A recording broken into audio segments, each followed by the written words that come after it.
Do you wish you could remember more? Remembering new things like new names, birthdays, important events, skills, and even a new language? If you are like me, you often forget things, and sometimes when you're learning something, you find it really hard to make it stick. In the education system, we learn so many interesting things about science and math and history, yet we never learn a system on how to actually remember all of that information. For most of us, we just repeat it again and again and again, hoping that it will stick. Imagine if there was a system where you could remember more than you ever thought was possible. My friend and mental athlete Daniel Kilov has done exactly that. In high school, Daniel really struggled with his memory and found the education system to be really challenging. Today, he's a respected memory athlete who has completed some amazing feats, including memorizing over 100 random digits in just 5 minutes, or memorizing the exact order of a shuffled deck of cards in less than 2 minutes. So this month, my challenge is to improve my memory. And specifically, I have 2 crazy challenges. The first challenge is to remember 80 random digits in only 15 minutes. The human brain is usually only capable of storing about 7 to 10 numbers in a short period of time. And I'm trying to get 80 random numbers in only 15 minutes.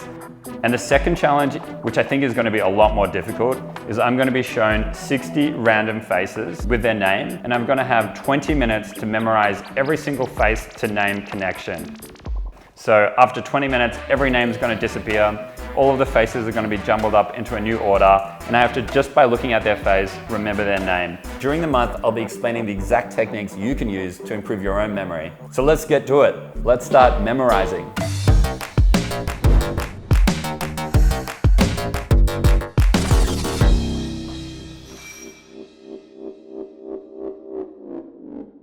I wanted to get a baseline for how I'm actually going with memory, before I get into all of the tactics and strategies.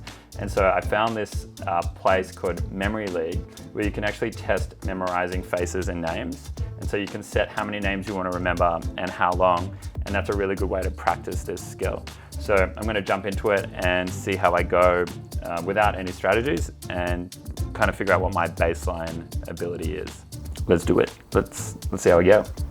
Okay, Roger, Lani, Laura with the mushroom hair, Sam with the moustache, Sarah, Lorelei. There's a lot of faces. Lynn, Kelly, Janice, Gladys. All right, let's go through them again. Roger, Lani with short hair, Laura with mushroom hair, Sam with moustache, Sarah, plain Sarah, Lorelei, earrings, Lynn, the smiling chin, Kelly, unhappy Kelly, Janice. All right, that was 60 seconds. All right, let's see how I go. Okay. Oh, this was Chin, Janice. This was Roger. This was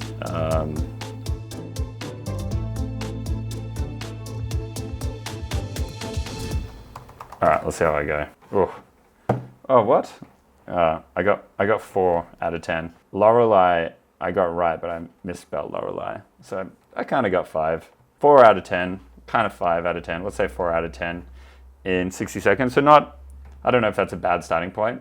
It's not great. So a lot to learn, a lot to improve on, but I can try this test again later in the month and see how I'm going.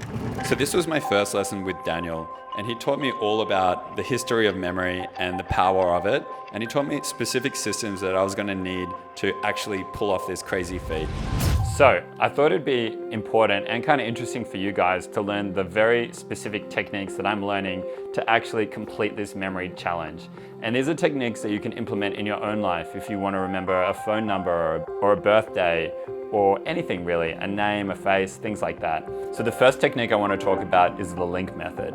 And the link method is basically linking different images to tell a story, because your brain is wired to be visual, and it's much easier to remember the visuals of a story than to think of digits of numbers or very specific words that don't mean anything to you. So a really quick example would be thinking about the order of the solar system. So imagine if you think of a really big burning hot sun, and it's so hot that it's burning Mercury. And so the Mercury is dripping, and it drips all over the goddess of Venus. And Venus is burned from the Mercury, so she has to hide. So she hides into a hole made out of earth. She digs into the ground of earth. The guy that lived there got really red in the face because he was so angry, and he had a red face like the red planet Mars. He was actually eating a Mars bar too, and he threw away his Mars bar in anger. it reaches this really big guy, and that is actually the king of gods. It's Jupiter. And now Jupiter has on his t-shirt the letter SUN, which stands for Saturn, Uranus, Neptune. So now you've got this story, and thinking through that story, if you actually close your eyes and think through that story, you might have already just then memorized the exact order of the solar system. So the next thing I want to talk about is the major system. And the major system is taking sounds that you make with different words and turning them into numbers. Every number is associated to a sound. So 0 is Z and S, and 1 is T and D, and 2 is and 3 is And so once you've done all the different numbers, you've now got a sound associated to every number. And why that's really useful is we can now turn different numbers into words. So for example, the number 13 could be T and and it can become the word tomb. And so now I just need to visualize a tomb instead of thinking about the number 13. And although when it's just a small amount of numbers like that, it might not seem useful, but when you're memorizing 100 different digits, you can actually use this to create a story of different images that actually tells you the number. The next important system is the peg system. And the peg system is actually taking your major system, so the numbers that you've correlated to words, and getting 0 to 99 locked down in your brain. So you can tell me any number and I should have a different image associated to it. So if you said 55, then I'd go and that's lolly. Or if you said 41, that's that's rat. And so I've got a different image for every single number that's already pegged down. So I don't have to waste time figuring out what image is going to correlate to that number.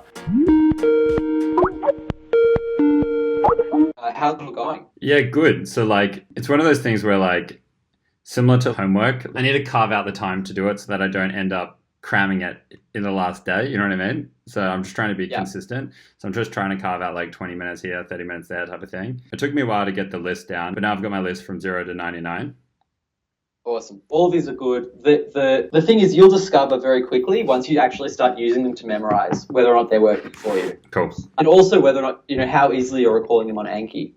Before you started learning these techniques, if I sat you down and said, you're going to learn 100 facts or 100 pieces of information in 20 minutes, you would say, no, that's impossible. There's no way I can do that. Yeah. But you can actually see this is elementary. This is simple. Yeah. So the last technique that brings everything together is called the memory palace. It can be a way to really cement a lot of these different visualizations that you've created into a path or journey. The memory palace really is the most powerful of all the memory techniques. It's used by every memory athlete in just about every memory competition ever. My palace is my house, so it might start at my front gate. And now as I move through the front door of my house, I might have another visual image and then another visual image as you enter. When I'm trying to remember a specific piece of information, I can just go through that journey and each one should come to me in that right moment. So I guess the first thing that I really focused on before going into names and faces was getting my numbers down. And so now if you tell me any number from 00 to 99, there's a 98% chance I'll get it right. Still need to get my speed up. So what is 85? 85 is fuel. And 32? Man. Yep. 36? Is mash. 54? Lawyer. 88? A 5. Yeah, very good. Okay, cool. Practice memorizing with them the way that we'll be doing in the day. You'll see you'll get much, much faster very, very quickly. Until this point, all you've been doing is just flashcards. And the flashcards are all well and good, but the thing is, like, how many times have you visualized a fife before? You know what I mean? So, like, all of these things, we've really got to just get in that practice, not just of reviewing the pegs and of making that translation, but of actually practicing creating those visual images.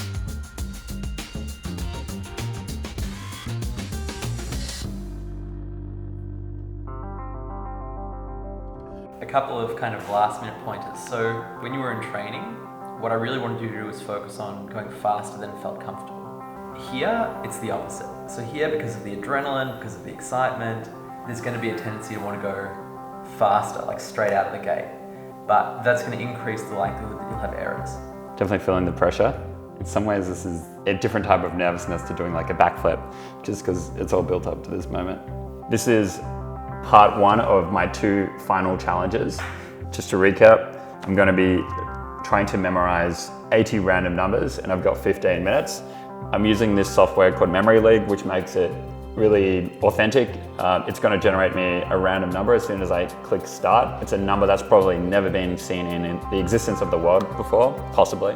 I don't know why I'm feeling like the pressure of this moment. I think I just need to relax, channel my meditation month, and give it a go. All right, timer starts now.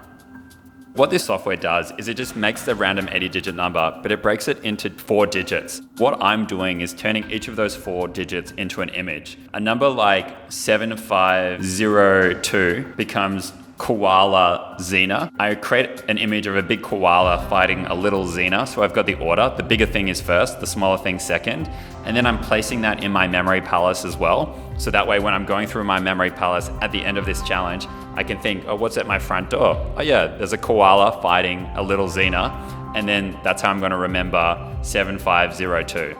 Cool, I'm ready. All right, let's give it a go. So now I'm actually recalling all of the numbers that I've just tried to learn, and I'm walking through my memory palace, and I'm visually seeing all of these crazy images happen all over my house, and I'm translating those images into numbers.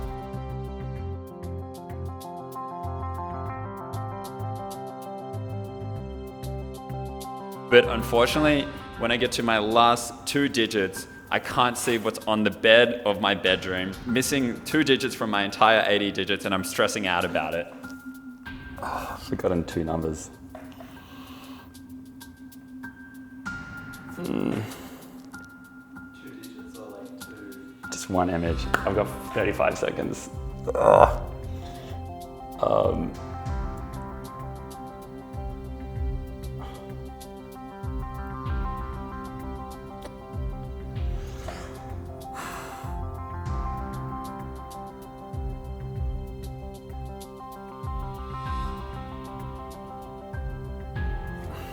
I've got 15 seconds. I've forgotten 2 numbers. I think I might have got 78 out of 80. I've just forgotten my last image. Yeah. I just don't have time. It's finished now. Oh, there we go. 77 out of 80. Awesome. Well done. Pretty good. Pretty good. I'm happy to hit that. What did I forget? 88. Oh, 5.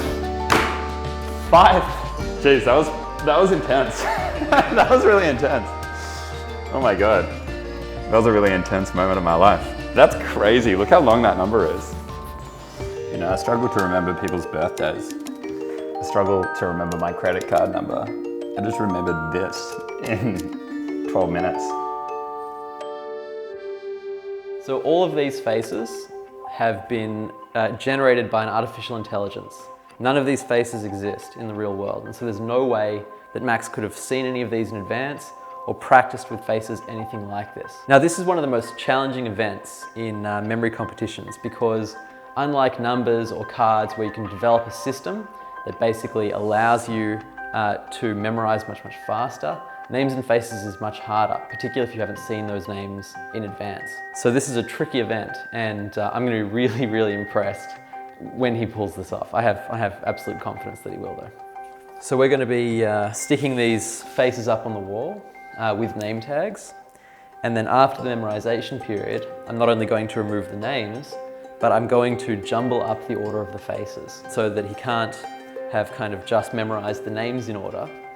He'll have to have attached the names to the faces themselves, just to add an extra dimension of difficulty. This feels so dramatic. Okay. There's a table somewhere around here. Am I in shop? Tactiles around here? Yeah. Okay, don't get that. So Max, behind you there are a bunch of faces and names, 60 faces with 60 names. Yeah. So once you turn around, we're going to start a timer. You've got 20 minutes to memorize all 60 names. Okay, 20 minutes, 60 names. Yeah. You ready? I guess so. On your marks, get set, and go. What I'm doing is looking at very specific visual cues on these faces and then turning their name into something that I can add to their face. And so, for an example, Greta becomes Make America Greta Again, and she's got that cap on like she's a Trump supporter. And so now I just visualize her with a cap on her head, and then I think, Greta, great. I take a name like Benjamin, and I look at Benjamin and I picture him jamming. So he's jamming, he's jamming on his guitar. So now when I see his face, I think that he's like rocking out on his guitar. I'm like, oh yeah, that's Benjamin. So I continue to do this for every single name and face, and then I cover their names and test myself to see if I have that visualization and that cue. And if I don't do it, I visualize it again and then practice again.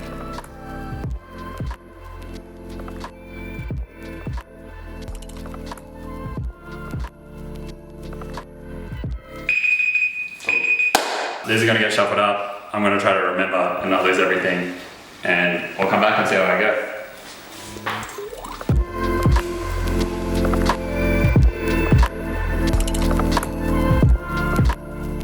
Everything just got rearranged, which felt like an eternity while I was waiting. It's probably only 5-10 minutes. I'm just gonna go straight into it.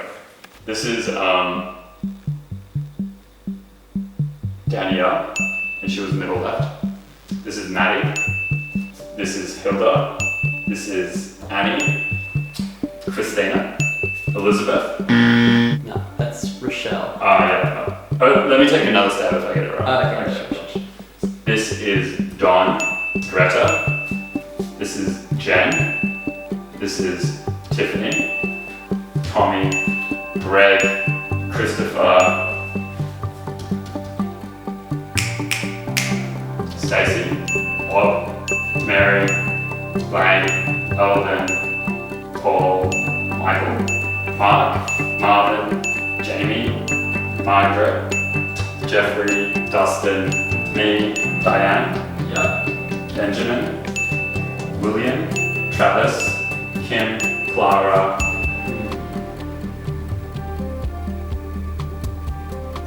I'll come back to Ray. Carlos. Gail.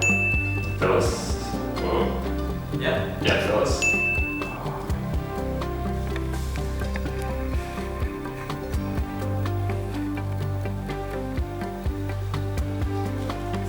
Doris. Yeah. Very good. Jared. Olivia. Mariah. Max.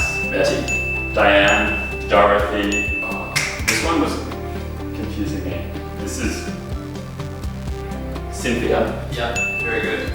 Carmel. Rob. Yep. Helen. Catherine. Elizabeth. Yep. Alex. Matthew. David. Brian. Stanton. Julius. John. And Natalie. Amazing. So I still want to come back to this one. Yeah. What was her name? So I've got 58 out of 60 so far. Deborah. That's it. 59 out of 60. Well done. Woo! I think I did that in 20 minutes. I remembered all of this. Oh, the celebration part. That brings me to the end of the challenge. And firstly, I want to give a massive thank you and shout out to Daniel Killo. So if you want to check out his work, I'm going to have links in the description of this video. He's a super talented memory athlete. He does public speaking. He does all kinds of crazy events, so definitely check him out. Just reflecting on my experience this month, I know that these techniques were possible, but I couldn't believe how effective they actually were. Like once you learn the memory palace, once you learn the major system, you can just apply it and it just works. I'm just thinking of this image and then somehow I just remember all of these numbers. It's surprising how effective it actually is. My next challenge is something that I've been interested in for a while, and I've just created a little video about sleep. But next month is going to be totally dedicated to sleep. So how can I get perfect sleep during that month? I've got the leading sleep tracking device that's going to be tracking the quality of my sleep. And I've actually got over $2,500 of different sleep technology that I'm going to be testing throughout the month to try to figure out how can you get that perfect night of sleep. I'm also going to be looking at the standard psychology and the leading science all around it. Really excited to have a really restful, sleeping optimally month. And as always, happy learning.